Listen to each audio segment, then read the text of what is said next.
नमो अरिहन्ताणं नमो सिद्धाणं नमो आयर्याणं नमो वज्रायाणं नमो लोये सौवसाहं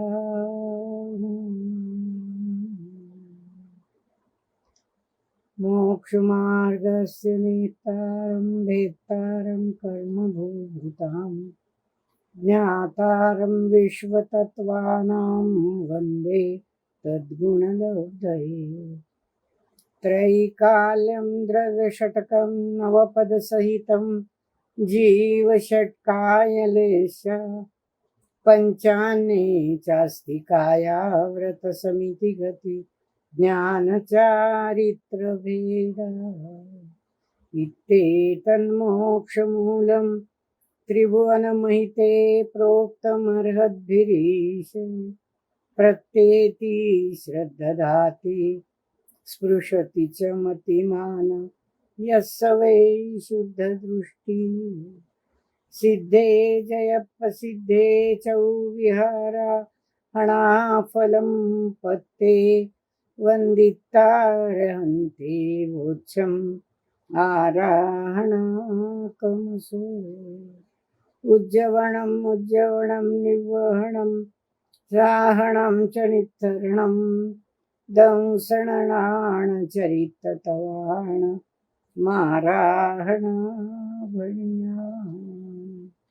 ओंकारं बिन्दुसंयुक्तं नित्यं ध्यायन्ति योगिनः कामदं मोक्षदं चैव ओंकाराय नमो नमः अविरलशब्दगणौघप्रक्षालित सकलभूतलमलकलङ्का मुनिभिरुपासित तीर्था सरस्वती हरतु नो दुरितान् अज्ञानतिमिरान्धानां ज्ञानाञ्जनशलाकया चक्षुरुन्मिलितं येन तस्मै श्रीगुरवे नमः श्रीपरमगुरवे नमः परम्पराचार्यगुरवे नमः सकलकलुषविध्वंसकं श्रेयसां परिवर्धकं धर्मसम्बन्धकं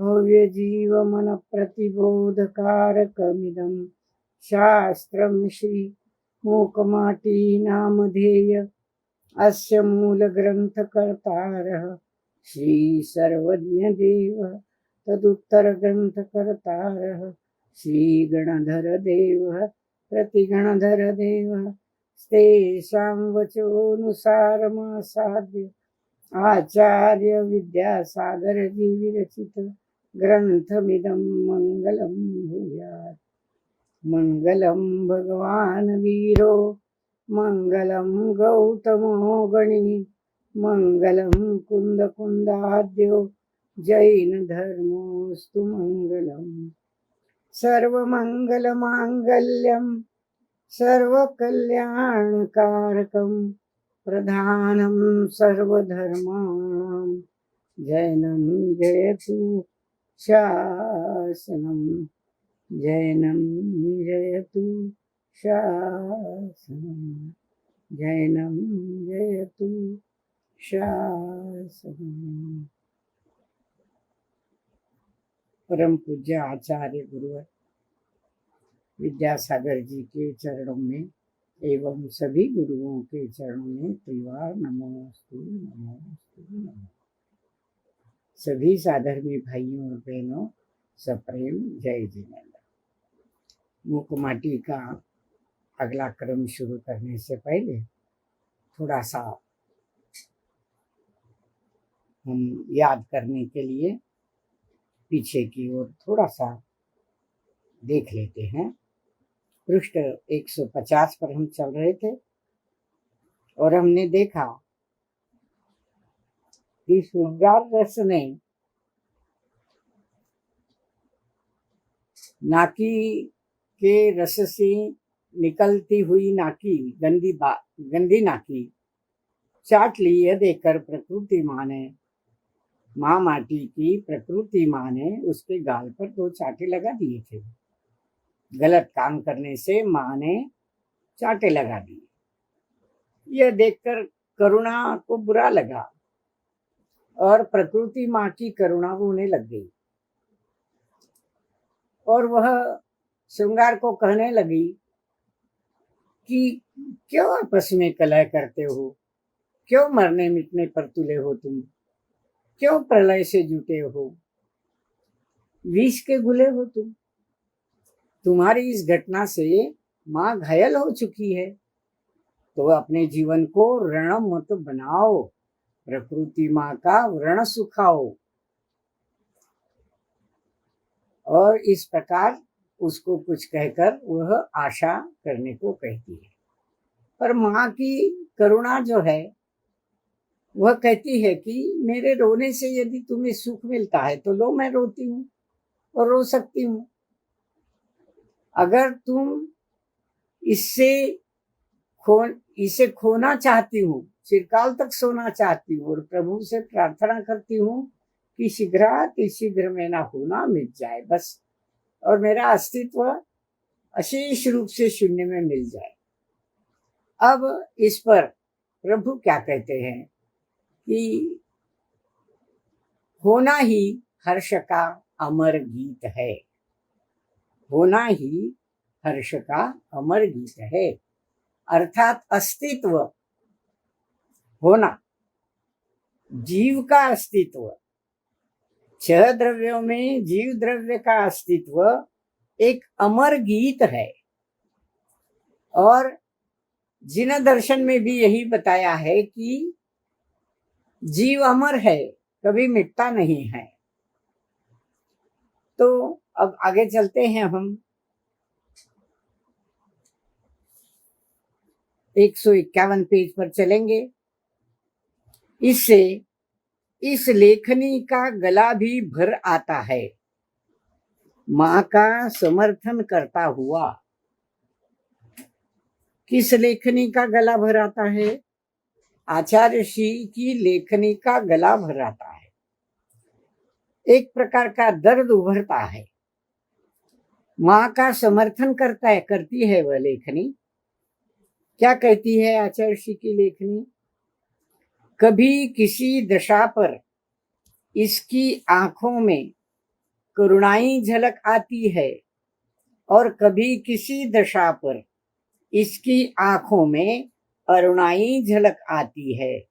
क्या करूं, विश्व की विचित्रता पर रोऊं या हंसूं? समझ में नहीं आता कि इतनी विचित्र दशा है इस विश्व की। कभी तो करुणा झलकती है इसकी आंखों में, कभी तो अरुणा झलकती है, लाल होती है आंखें। तो लेखनी का यह बिलखना देखकर, बिलखती इस लेखनी को विश्व लखता तो है, इसे भरसक परखता भी है, ईश्वर पर विश्वास भी रखता है और ईश्वर का इस पर गहरा असर भी है। पर इतनी ही कसर है कि वह असर सिर तक ही रह जाता है, अन्यथा सर के बल पर क्यों चल रहा है आज का मानव? इसके चरण अचल हो चुके हैं माँ। आदिम ब्रह्मा, आदिम तीर्थंकर, आदिनाथ से प्रदर्शित पथ का आज अभाव नहीं है माँ, परंतु उस पावन पथ पर दूब उगाई है खूब। अगले पन्ने पर चलिए, 152 पर। दूब आई है खूब, वर्षा के कारण नहीं, चारित्र से दूर रहकर केवल कथनी में करुणा का रस घोल धर्मामृत वर्षा करने वालों की भीड़ के कारण। थोड़ा लंबा छंद है, पर आज की धर्म क्षेत्र की समाज स्थिति पर यह प्रखर प्रकाश डालने वाला है। बिलखती इस लेखनी, आचार्य श्री की लेखनी करुणा रस से बिलख रही है। इसे विश्व तो लखता है, भरसक परखता भी है, ईश्वर पर विश्वास भी रखता है। ये विश्व की स्थिति है। सारा संसार इसे देखता है, इसे लखता है, इस लेखनी को, इस लेख को, इन ग्रंथों में दिए गए विचारों को, ज्ञान के भंडार को भरसक परखता है और ईश्वर पर विश्वास भी रखता है। ये विश्व परम पिता भगवान निर्माता नहीं विश्व का, हम उसे नहीं मानते, हम इस परमात्मा को मानते हैं जो हमारा निज ध्रुव शुद्धात्मा है। वही परमात्मा है, वही कारण परमात्मा है इन सब बातों का। इस कारण परमात्मा को विश्व लखता है, देखता है, उसका स्वरूप जानता है, इसे भरसक परखता भी है, इस पर विश्वास भी रखता है और ईश्वर का, इस परम परमेश्वर का, इस शुद्धात्मा का, आत्म स्वरूप का उस पर गहरा असर भी है। पर जरा सी कसर है, असर भी है पर थोड़ी सी कसर भी है कि वह असर उसके सिर तक ही रहता है, उसके केवल दिमाग में ही रहता है वो। इसका मतलब क्या हुआ? केवल सिर तक रहता है, उसे समझता भी है, जानता है, परखता है, स्वीकार भी करता है, पर केवल ज्ञान के भंडार तक, सिर तक ही रहता है। बस इतनी कसर है। ज्ञान का अपने दिमाग में रखकर उसको संचयित करना, संचय करना, यहां तक ही आज का विश्व, आज का मानव यहां तक ही कार्य करता है। पर उसमें जो कसर रह गई है, थोड़ी कमी रह गई है, वो कौन सी कमी है? इस पर थोड़ा हम सोचेंगे। वह कमी ये है कि दर्शन है, ज्ञान है, अंदर बाहर दोनों का ज्ञान है, परंतु इस ज्ञान का उपयोग उसके चारित्र में नहीं ढलता। ये कसर है। उसके आचरण में नहीं ढलता। बातें बड़ी बड़ी करता है पर आचरण उस ज्ञान के बिल्कुल विरोध में होता है। अधिकांश लोग प्रवचन सुनने जाते हैं, प्रवचन सुनते हैं, वाह वाह कितना सुंदर प्रवचन, कितनी अच्छी बातें समझाई, परंतु वह अच्छी बातें समझाई हुई दिमाग में ठूस ठूस कर भर दी, पर घर जाने के बाद, दुकान पर जाने के बाद, ऑफिस में जाने के बाद, अपने काम में लग जाने के बाद सारा तहस नहस हो गया, सब भूल गए। वो जो सुना है, वो जो पढ़ा है, वो जो संचित किया है दिमाग में ज्ञान से, उसका चारित्र में कोई संबंध नहीं रहा, चारित्र से वह दूर रहा। ये इतनी कसर रह गई थोड़ी सी उसमें, उस पर कोई असर नहीं हुआ। तो इतनी सी कसर है कि यह असर सिर तक ही रहा है, अन्यथा सर के बल पर क्यों चल रहा है आज का मानव? प्रश्न पूछा है इस लेखनी ने। आचार्य ऋषि की लेखनी हमें प्रश्न पूछ रही है। अगर वह चारित्र में बदलता, ज्ञान दिमाग में भर लिया, वह चारित्र तक पहुंचता, आचरण में उतरता, तो आज ये युद्ध नहीं होते। सीमाओं के लिए युद्ध, लाखों प्राण जा रहे हैं, आदमी मर रहा है, रोगों से पीड़ित होकर मर रहा है। यह केवल उसके सिर तक ही रहता है असर, और वह सिर तक ही असर रहने के कारण सिर के बल चल रहा है, ज्ञान के बल चल रहा है। ये ज्ञान विज्ञान उसके बल पे चल रहा है। आचरण से उसका कोई संबंध नहीं जोड़ता। सिर के बल पर क्यों चल रहा है आज का मानव? बड़ी बड़ी बातें करता है, कोई गलत कार्य करे तो उसका ढेरों उसका विरोध कर देता है, परंतु सारे अपने ज्ञान के बल पर, संचित ज्ञान के बल पर खुद तो उस आचरण से दूर रहता है। इसके चरण अचल हो चुके हैं माँ। इसका कारण भी बता दिया आचार्य ऋषि की लेखनी ने कि इसके चरण अचल हो चुके हैं, चल नहीं रहे हैं। चरण आचरण में नहीं बदल रहे हैं, वह ठंडे हो चुके हैं। जैसे कुम्हार का दाहिना पाव ऊपर नहीं उठ रहा था और वह गीली मिट्टी को रौंद नहीं सक रहा था, उसी प्रकार आज के मानव के चरण भी, पांव भी जम गए हैं, थम गए हैं। कहां तक? सिर के संचित ज्ञान तक। ज्ञान की बड़ी बड़ी बातें होती है। इसके चरण अचल हो चुके हैं, चल नहीं रहे हैं, आचरण तक नहीं पहुंच रहे हैं। आदिम ब्रह्मा, आदिम तीर्थंकर, आदिनाथ के प्रदर्शित पथ का आज अभाव नहीं है मां। आज अभाव नहीं है। जो आदिम तीर्थंकरों ने हमें बताया, जो आदिम ब्रह्मा, आदिम तीर्थंकर ने हमें बताया, ब्रह्मा शब्द कहते ही हमें प्रजापति ब्रह्मा के अर्थ में नहीं लेना है। तो इस ज्ञान का उपादेयता जिसके पास है, उस हमारे निज ध्रुव शुद्धात्मा को हम भूल चुके हैं। हमारे चरण उसकी तरफ बढ़ते ही नहीं, हमारे चरण अचल हो चुके हैं। आदिम ब्रह्मा, आदिम तीर्थंकर ने आदिनाथ से जो प्रदर्शित पथ किया था, मनुष्य के लिए किस प्रकार किस पथ से चलना चाहिए, यह बताया था, उसका अभाव नहीं है आज। वह आज भी जीवित है, वह आज भी जीवित है। ग्रंथों में अंशता क्यों न हो, अधिक तो काल कवलित हो चुका है, पर वह आज भी जीवित है। उसका आज अभाव नहीं है।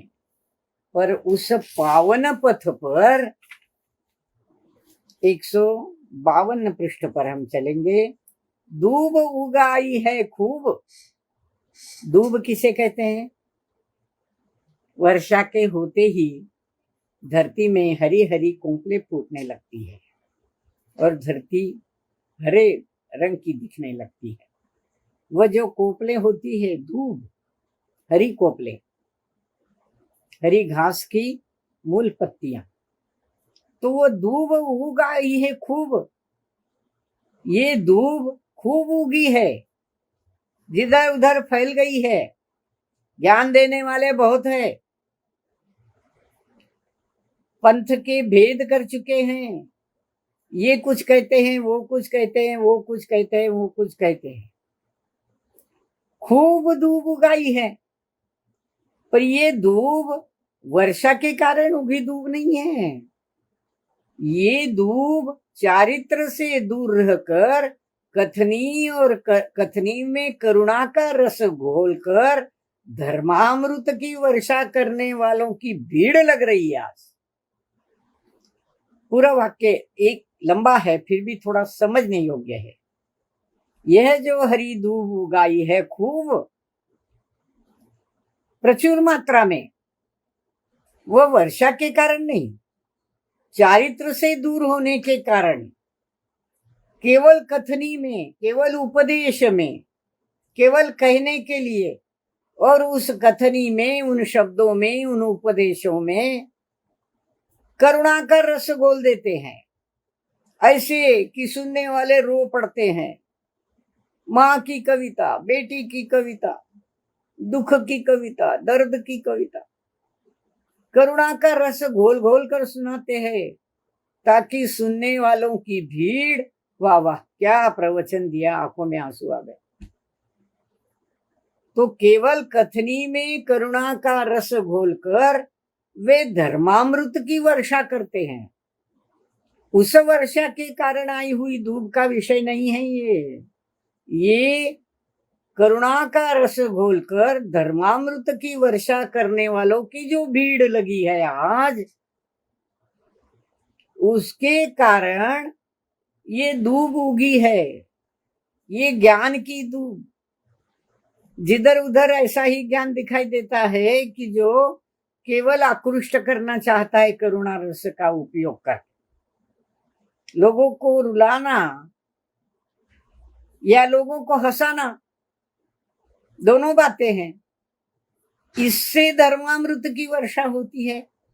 जरा सोचने की बात है। धर्म अमृत है, धर्म मंगल है,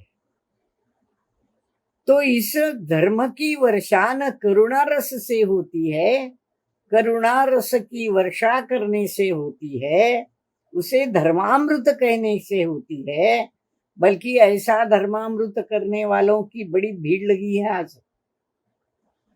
आज पथ दिखाने वालों को पथ नहीं दिख रहा है माँ। इन दो पंक्तियों में आचार्य ऋषि का दर्द उभर आया है।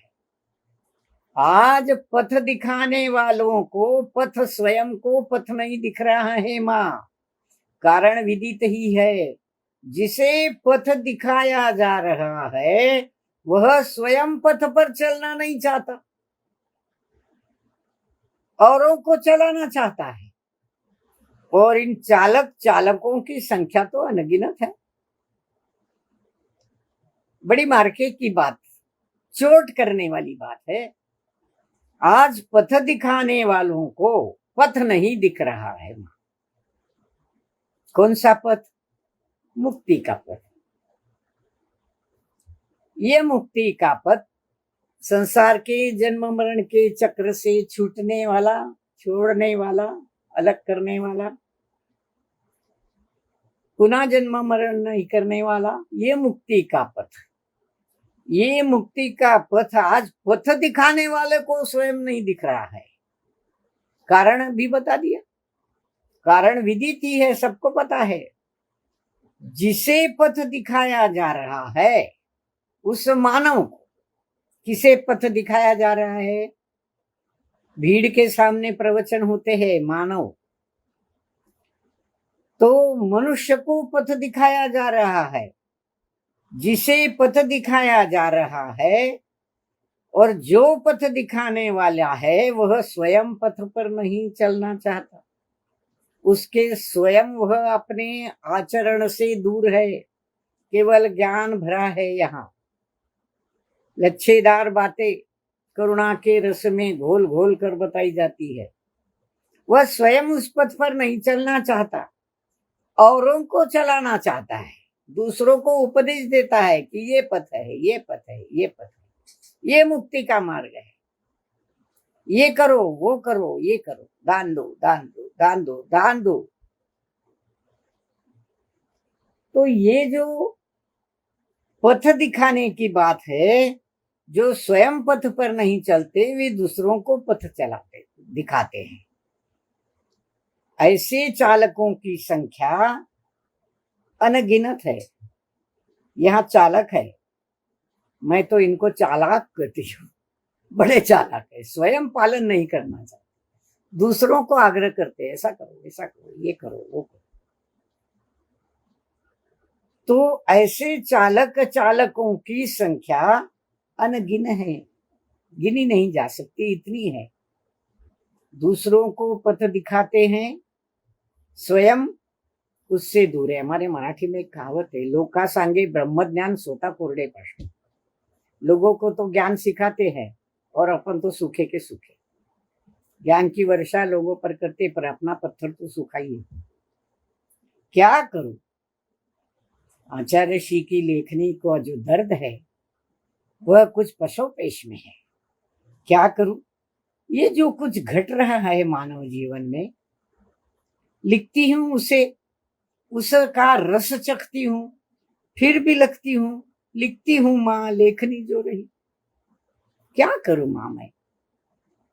ये जो कुछ मानव जीवन में घट रहा है, इस विश्व में घट रहा है, उसे मैं लिख रही हूं और उस लिखने का ही मुझे, लिखने में ही मुझे रस आता है, उसका रस मैं चखती हूं। पर लिखते लिखते मैं बिलखती भी हूं, रोती हूं, मुझे बुरा लगता है ये सब लिखते हुए। क्यों आज का मानव अपने सिर के बल चल रहा है, अपने ज्ञान के बल चल रहा है, चरित्र तक क्यों नहीं पहुंचता?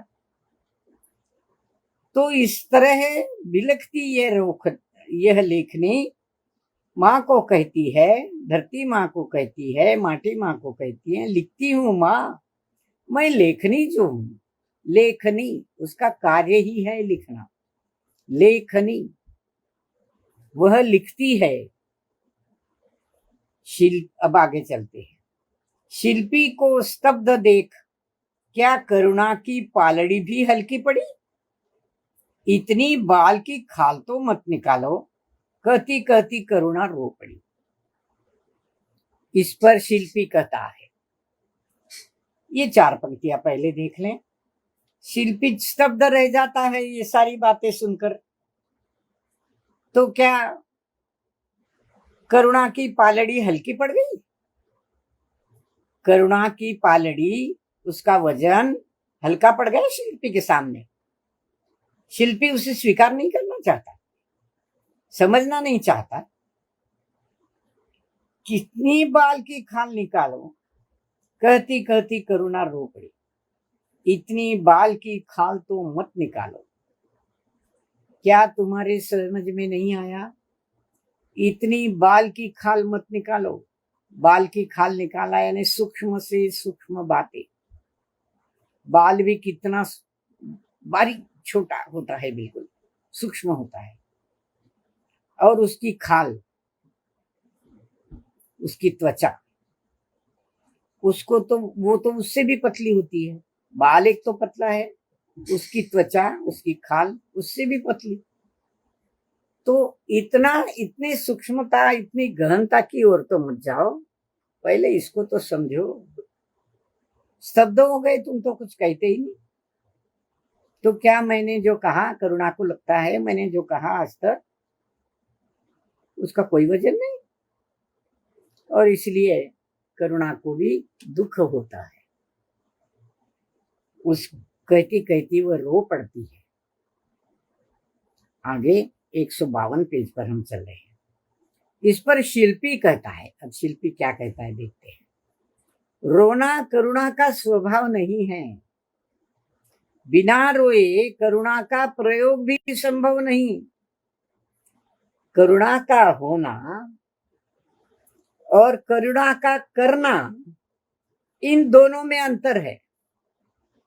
तथापि इतनी अति अच्छी नहीं लगती, इतनी अति अच्छी नहीं लगती। शिल्पी अब करुणा से बात करता है। करुणा की आंखों से आंसू निकल गए, वो रो पड़ी। उसका रोना देखकर शिल्पी कहता है, रोना नहीं, करुणा का ये स्वभाव नहीं है कि रोए। बिना रोए करुणा का प्रयोग भी संभव नहीं। करुणा के आंखों में आंसू आएंगे तभी तो करुणा उमड़ेंगी। बिना रोए करुणा का होना भी संभव नहीं, उसका स्वभाव भी नहीं है। पर बिना रोए वो अपना प्रयोग भी नहीं कर सकती। बिना रोए करुणा का प्रयोग भी संभव नहीं है। पर 2 बातें बताई, करुणा का होना और करुणा का करना। करुणा का होना और करुणा का करना, इन दोनों में अंतर है। क्या अंतर है इन दोनों में? करुणा है, उसका अस्तित्व है। जीव जब अपनी पर्यायों के माध्यम से बहिर्मुखी होता है, उसके भाव जब बहिर्मुखता की ओर मुड़ते हैं, तो किसी की भी दशा देखकर उसके मन में करुणा उमड़ती है।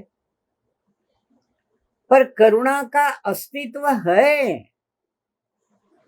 इस पर्याय में, मनुष्य जीवन की पर्याय में, मनुष्य पर्याय में करुणा का अस्तित्व है। उसका होना है, पर करुणा करना, इन दोनों में अंतर है। सभी करुणा नहीं कर सकते। देखिए, एक उदाहरण के तौर पर लेते हैं, हम रास्ते से जा रहे हैं, किसी का एक्सीडेंट हो गया, सड़क के किनारे पड़ा कोई जानवर या कोई आदमी तड़प रहा है, और गाड़ी से जाने वाले उसे देखते हैं, अपनी कार से जाने वाले, मदद करना, उसको उठाना, अस्पताल पहुंचाना, करुणा का भाव उमड़ता है किसी के मन में। परंतु सबके मन में ऐसी करुणा नहीं उमड़ती। कोई कहता बाबा जाने दो, पुलिस केस हो जाएगी, कौन झंझट में पड़ेगा, चलो अपने को देर हो रही है।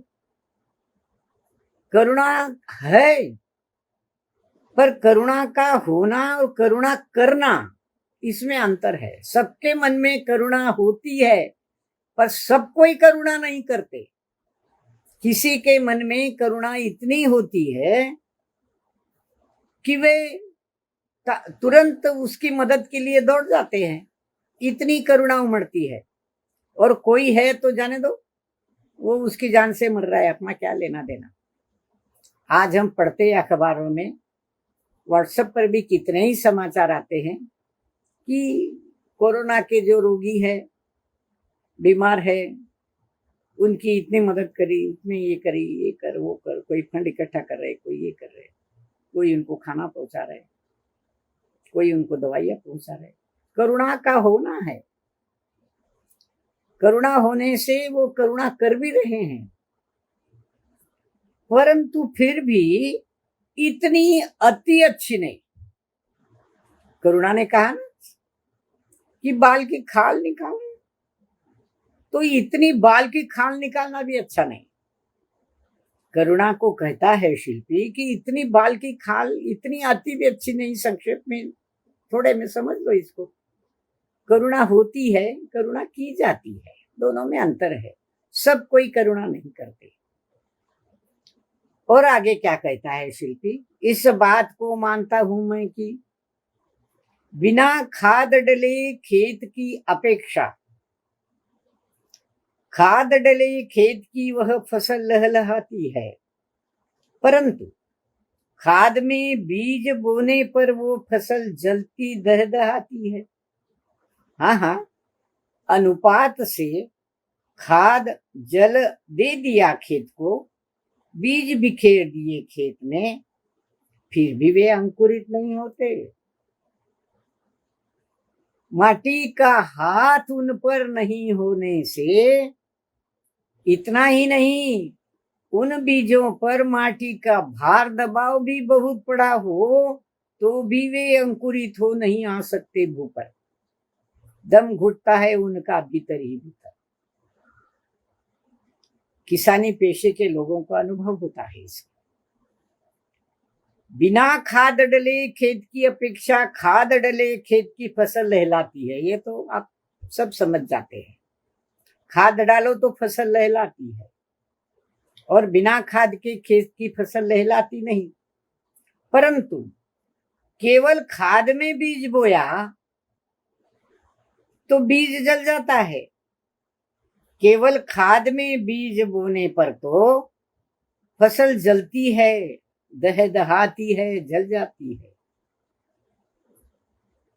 यानी ज्यादा केवल खाद का ही उपयोग किया तो फसल जल जाती है, लहलाती तो नहीं। बीज अंकुरित तो नहीं होते, जल जाते हैं। हाँ, सब होना चाहिए। अनुपात से खाद जल दे दिया खेत को, बीज बिखेर दिए खेत में, फिर भी वे अंकुरित नहीं होते जब तक माटी माँ का हाथ उन पर नहीं होता। माटी में वे बीज रोपण नहीं किए जाते, बोए नहीं जाते। फिर अनुपात से जल और खाद डाल दी जाती है, तब फसल लहलाती है। वर्षा भी चाहिए। अगर बीज बो दिया और वर्षा नहीं हुई तो बीज जल जाते हैं। तो ये सारा अनुपात में होना चाहिए। खाद भी अनुपात में हो, बीज भी अनुपात में हो, वर्षा भी अनुपात में हो, ये सारा अनुपात में हो, और माटी माँ का उन पर वरद हस्त हो। माटी माँ में उसे थोड़ा सा दबा दिया अंदर बीज को, तो बीज उगते हैं, अंकुरते हैं।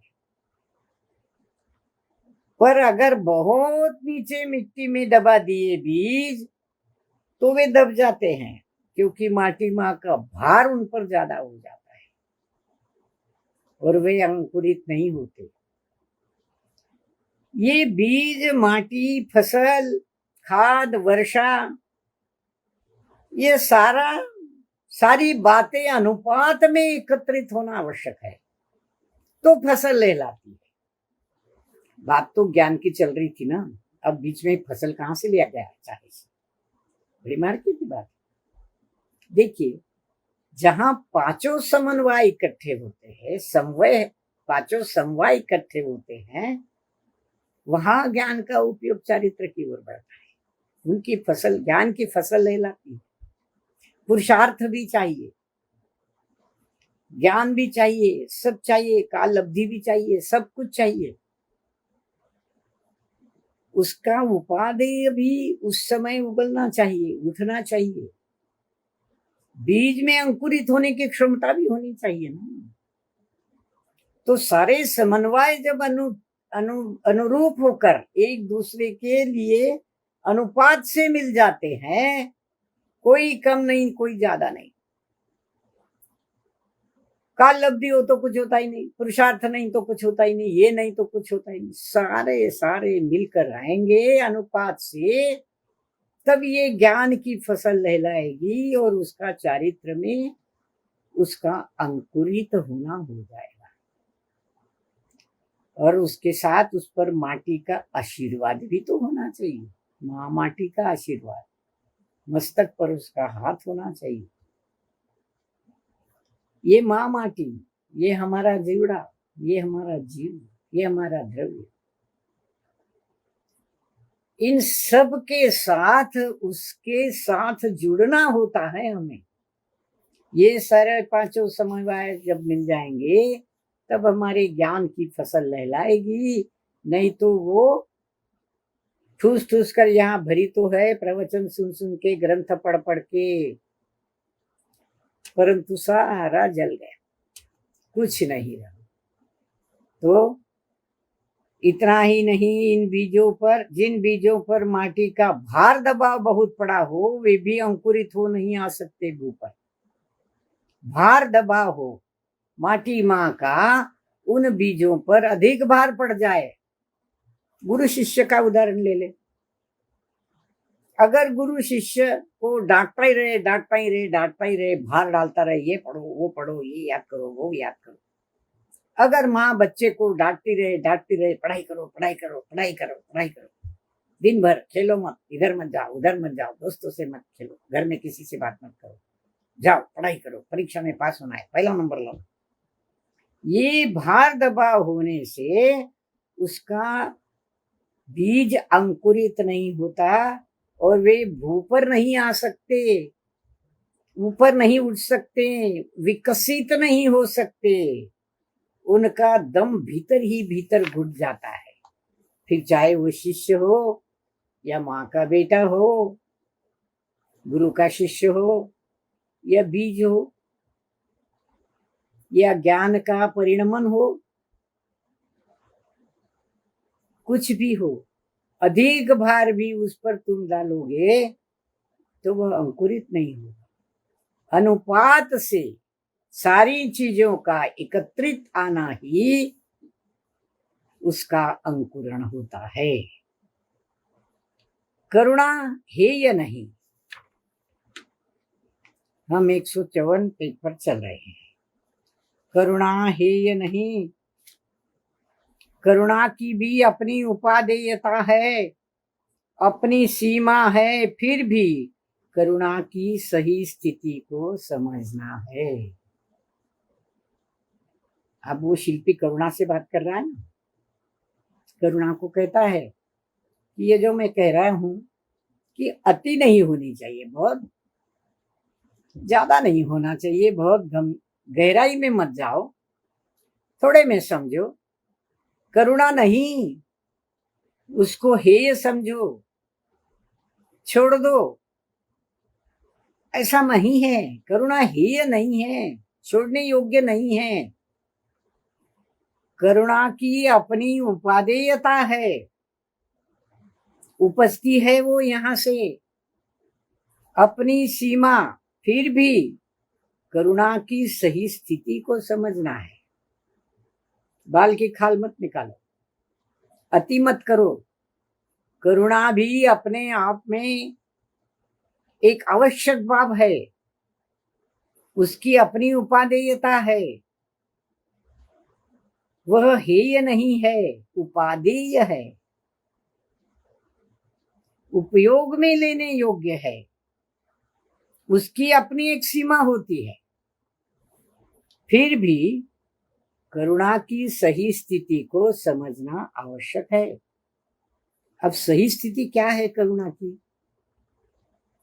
करुणा करने वाला अहम का पोषक भले ही न बने, परंतु स्वयं को गुरु शिष्य अवश्य समझता है। और जिस पर करुणा की जा रही है वह स्वयं को शिशु शिष्य अवश्य समझता है।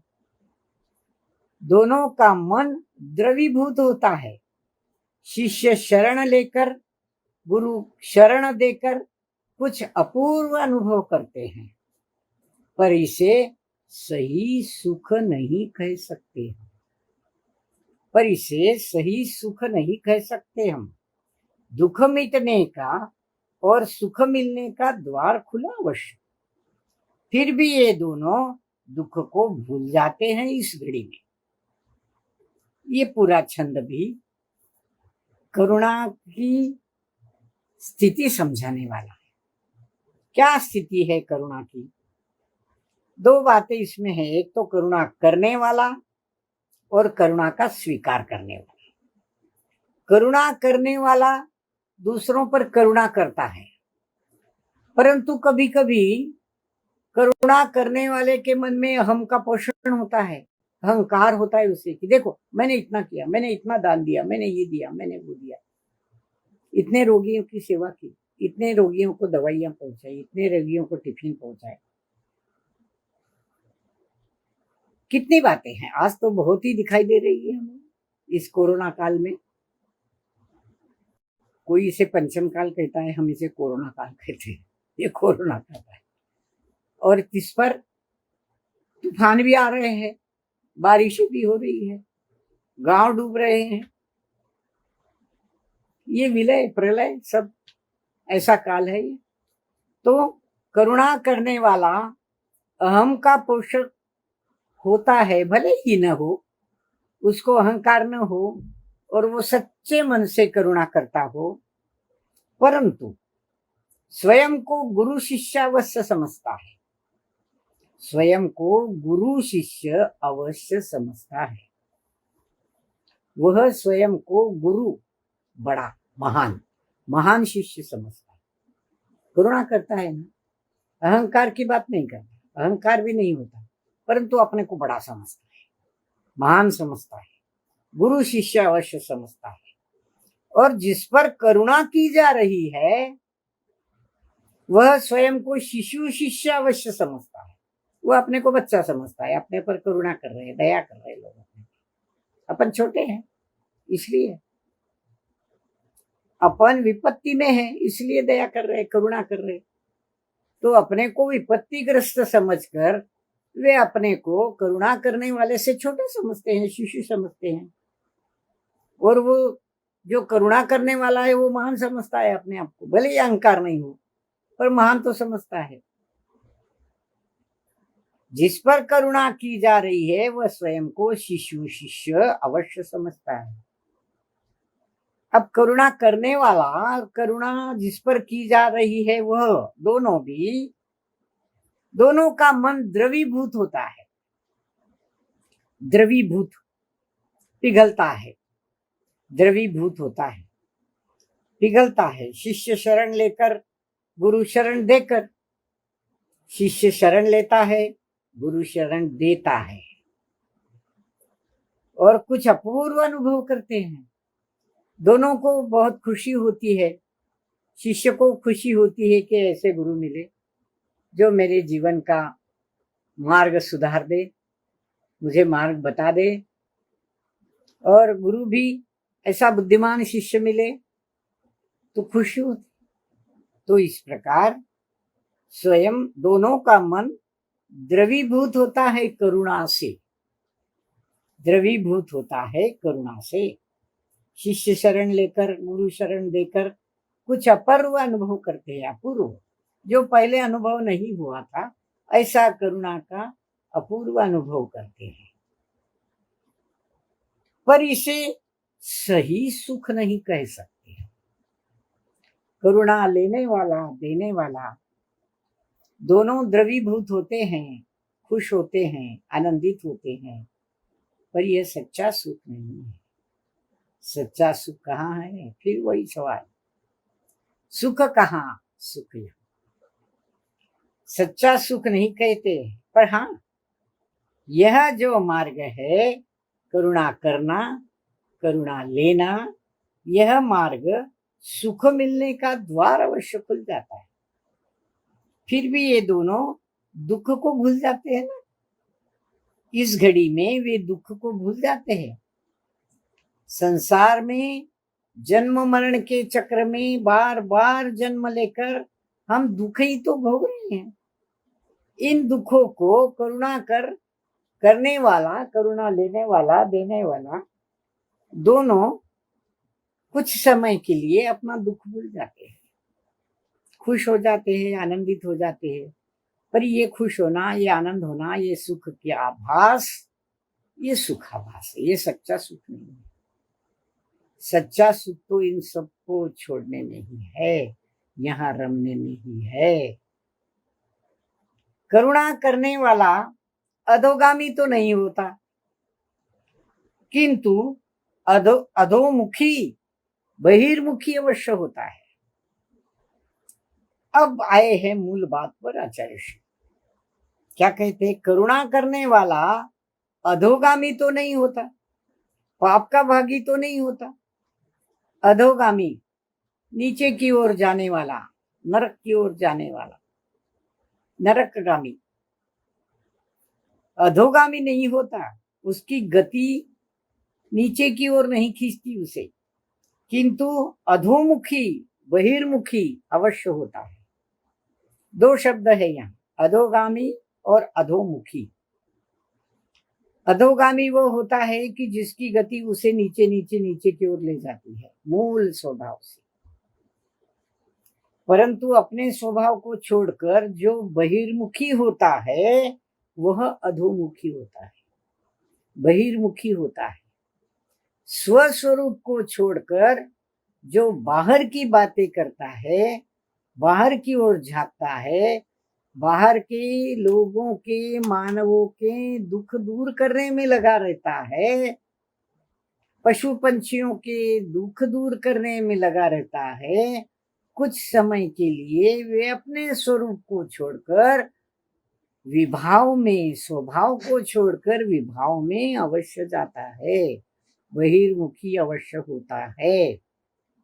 और जिस पर करुणा की जा रही है वह अधोमुखी तो नहीं, ऊर्ध्वमुखी अवश्य होता है। जिस पर करुणा की जा रही है वह तो बच्चा समझता है, अपने को छोटा समझता है। करुणा करने वाले के हाथ जोड़ता है, बड़ी कृपा हुई आपकी, जो मुझ पर दया की, मुझ पर करुणा की, मेरी मदद की, मेरे को बचाया विपत्ति से। हाथ जोड़ता है, बार बार पांव पकड़ता है, झुकता है पांवों के चरणों पर। तो जिस पर करुणा की जा रही है वह अधोमुखी नहीं होता, वह ऊर्ध्वमुखी अवश्य होता है। ऊर्ध्वमुखी होता है जो ऊपर की गति, विकास की गति, उसे कहते हैं ऊर्ध्वमुखी। विकास की जो गति है, क्योंकि वह किसी ने अपने ऊपर की गई करुणा के कारण द्रवीभूत होकर करुणा करना एक महान बात है, एक बड़ी बात है, इससे पुण्य का संचय होता है। इस बात को वह समझता है, करुणा लेने वाला समझता है, और वह ऊर्ध्वमुखी अवश्य होता है, उसकी गति विकास की ओर बढ़ती है। परंतु बढ़े ही, ऊर्ध्वमुखी हो ही, इसका कोई नियम नहीं। कोई कोई तो बड़े मतलबी होते हैं, उन पर करुणा की, दया की, विपत्ति में उनकी मदद की, मदद तो ले लेते हैं और बाद में मदद करने वाले को भूल जाते हैं, उसके प्रति कोई आभार नहीं व्यक्त करते, उसको याद भी नहीं करते कि उसकी वजह से मेरे आज ये स्थिति विकास की हुई है, मैं ऊर्ध्वमुखी हो गया हूं। वह भूल नहीं जाता। एक प्रसंग याद आता है, एक गरीब लड़के को किसी ने उसकी पढ़ाई में मदद की। बुद्धिमान था लड़का, पढ़ते पढ़ते पढ़ते बड़ा अफसर बन गया, बड़ा अफसर बन गया। फिर उसको वो मदद करने वाला बहुत जमाने के बाद मिला। वो कभी भूला नहीं था उसको। उसके मिलने पर उसको इतनी खुशी हुई कि इसके कारण मेरा जीवन सफल हो गया। तो वह ऊर्ध्वमुखी हुआ कि नहीं हुआ? वह ऊर्ध्वमुखी हुआ। पर सब ऐसे नहीं होते, सब ऐसे नहीं होते। कथाएं कुछ अलग ही कहती है। कोई मिल भी गया, अरे मैंने तुझे उस समय इतनी मदद की थी तेरी विपत्ति में, जिससे आज तेरी ये स्थिति हुई है। अब मेरे पे विपत्ति आई है, इसलिए मैं तेरे पास आया हूं। ऐसा क्या? मैंने पहचाना नहीं आपको, पता नहीं, मैं भूल गया। तो ये होगा ही, ऐसी कोई नियम नहीं है। ये जिसके उसके ऊपर, अपनी मनस्थिति के ऊपर, अपने भावों के ऊपर, अपने स्वभाव के ऊपर निर्भर करता है। करुणा लेने पर करुणा लेने वाला अपने विकास की ओर बढ़े, इसकी कोई गारंटी नहीं है, ऐसा कोई नियम नहीं है। सब बढ़ेंगे, कुछ बढ़ जाते हैं, कुछ नहीं बढ़ते। करुणा की दो स्थितियां होती है, एक विषय लोलुपिनी, दूसरी विषय लोपिनी, दिशा बोधिनी। दूसरी विषय लोलुपी,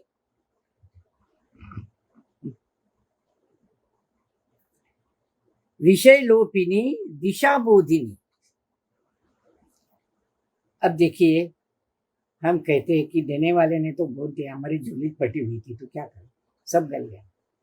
हाँ, अब देने वाला बहुत कुछ देता है, पर लेने वाले की झोली फटी हो तो सारा गल जाता है, फिर वो कहां से ऊर्ध्वमुखी होगा। इसलिए दो स्थितियां है करुणा की। एक विषय लोलुपिनी होती है, जो अपने स्वार्थ को देखती है, विषय की लोलुपता उसमें होती है कि चलो अच्छा हुआ, मेरे को इतना कुछ मिल गया, खुश होता है। और दूसरी विषय लोपिनी, विषय का लोप करने वाली, विषयों का, भोगों का, इंद्रिय भोगों का, शरीर भोगों का, संपत्ति का, सारे भोगों का लोप करने वाली विषय लोपिनी। लोलुपिनी और लोपिनी कितने नजदीक शब्द, अर्थ नजदीक वाले शब्द है ये उच्चारण में, पर अर्थों में महद अंतर है। एक विषय लोलुपिनी, विषय की लोलुपता, विषयों में रमने की लोलुपता, भोग की लोलुपता उनमें होती है। कई मैंने पढ़ा था, अभी एक भिखारी सड़क के किनारे मरा पड़ा मिला, उसके गुदड़ी के नीचे करोड़ों रुपए निकले, करोड़ों रुपए निकले उसकी गुदड़ी, भीख मांग मांग कर इकट्ठी। विषय लोलुपिनी।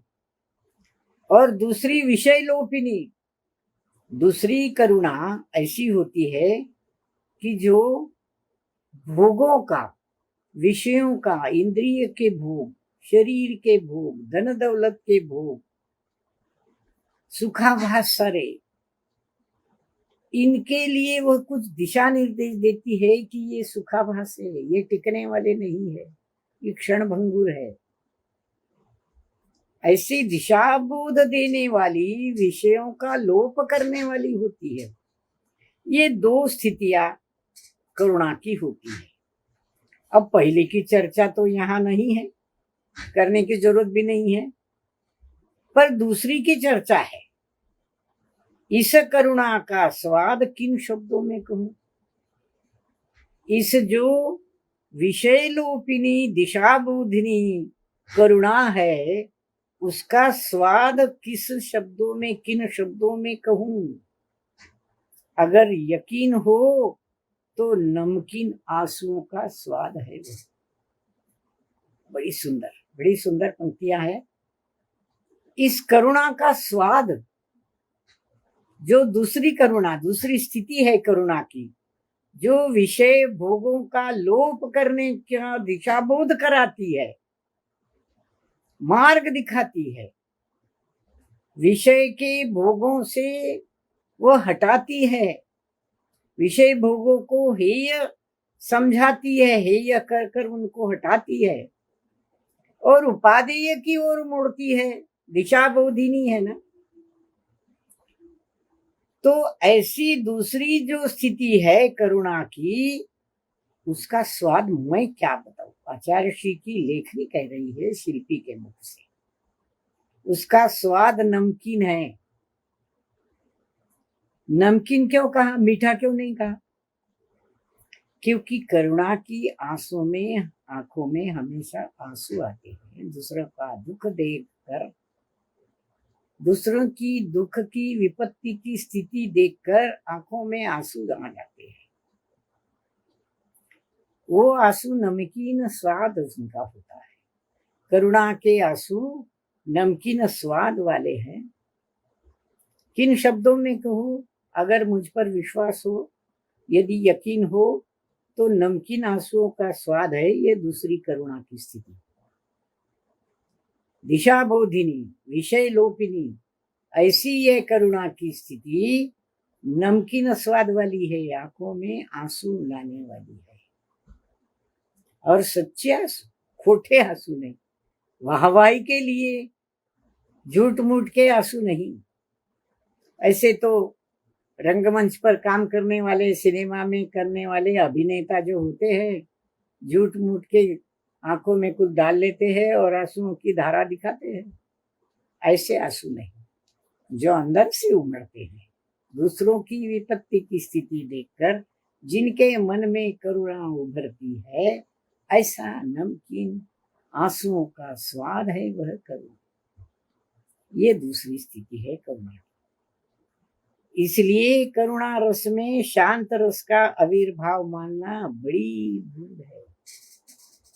करुणा से शांति मिलती है, सुख मिलता है, आनंद मिलता है, ऐसा मानना बड़ी भूल है।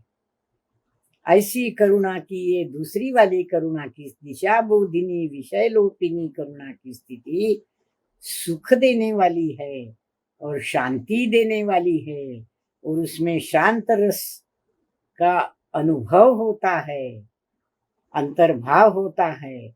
ऐसा बिल्कुल मत मानना। बड़ी शांति मिलती है किसी पर करुणा करने से, ऐसा बिल्कुल मत मानना। वो शांति अलग है, ये शांति अलग। अब हमें आचार्य श्री अगले अंक में, अगले छंदों में शांत रस और करुणा रस की तुलना कर कर बताएंगे। उसके पहले मैं कुछ कहना चाहती हूँ। विषय मैंने छेड़ा था, अधूरा नहीं छोड़ूंगा। ऐसी दिशा बोधिनी, ऊर्ध्वगामिनी, ऊर्ध्वमुखी करुणा, आंखों से बहने वाले आंसू है, नमकीन आंसू है, उनका स्वाद यदि तुम विश्वास करो तो वह स्वाद नमकीन है। ये अनुभव के बोल हैं आचार्य श्री। लोग उन्हें इन जिन विषयों के लिए विरोध करते हैं, गौशाला के लिए, हाथ करघा के लिए, इसके लिए, उसके लिए, हजार बातें हैं, छोड़ो। परंतु फिर भी मैं अपने सुनने वालों को एक बात पूछना चाहती हूँ। हम भगवान अरिहंत को नमन करते हैं, उनकी मूर्ति हमारे लिए प्रणम्य है, उनके मार्ग बताए, पर हम चलना चाहते हैं।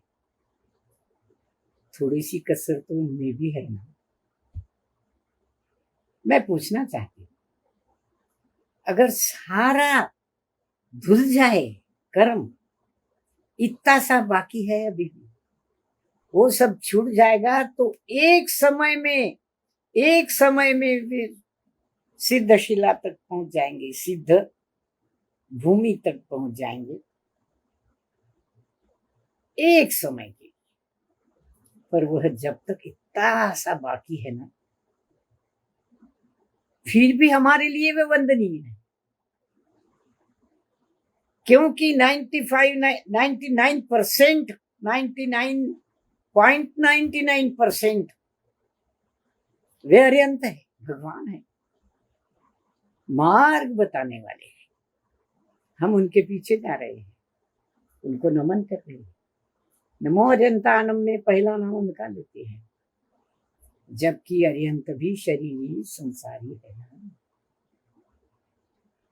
इतनी सी कसर तो उनमें भी है। फिर हम किसी आचार्य की विभाव भावों में ऐसी करुणा, दिशा बोधिनी करुणा, ऊर्ध्वगामी करुणा, ऊर्ध्वमुखी करुणा करने वाले, गौशालाओं की प्रेरणा देने वाले, अहिंसा तत्व को प्रत्यक्ष मार्ग बताने वाले, केवल अहिंसा अहिंसा अहिंसा अहिंसा हमारा लाइफ है, हमारा जीवन है, हमारे 5 पापों का क्षालन करने वाला है, सब में अहिंसा है। अहिंसा अहिंसा ये मानव पालेगा कब? ये अहिंसक कब बनेगा? जब भूखे को पेट भर रोटी मिलेगी ना, तब अहिंसा की बात उसे समझ में आएगी। इसलिए पहले उसके पेट पानी की सुविधा करना, उसको खिलाना पिलाना, उसको कोई काम दिलाना, चाहे वह हाथकरघा का काम हो, चाहे और कोई काम हो, आयुर्वेद का काम हो। अहिंसा तब उतरती है जब उसका पेट भरा होता है, और पेट भरने के मार्ग से उसको अहिंसा पढ़ाई जाती है, उसको करुणा पढ़ाई जाती है। बहुत चिंतन का विषय है यह। सारे विरोध करने वालों को भी नमन करती हूँ, पर वे समझे इस बात को कि ऊर्ध्वगामी करुणा क्या होती है। विभाव की भूमिका में ये ऊर्ध्वगामी करुणा दिशा बोधिनी कब होती है? ये करुणा सच्ची करुणा है। उपादेयता उसमें भी है किसी सीमा तक। बस अगले रविवार को फिर मिलेंगे। यहाँ हम रुकते हैं। परम पूज्य आचार्य ऋषि के चरणों में त्रिवार वंदन, गुरुओं के चरणों में त्रिवार वंदन। साधन में भाइयों बहनों, जय जिनेन्द्र। जा वाणी के ज्ञान से सूझे लोक, सो वाणी सदा देखो।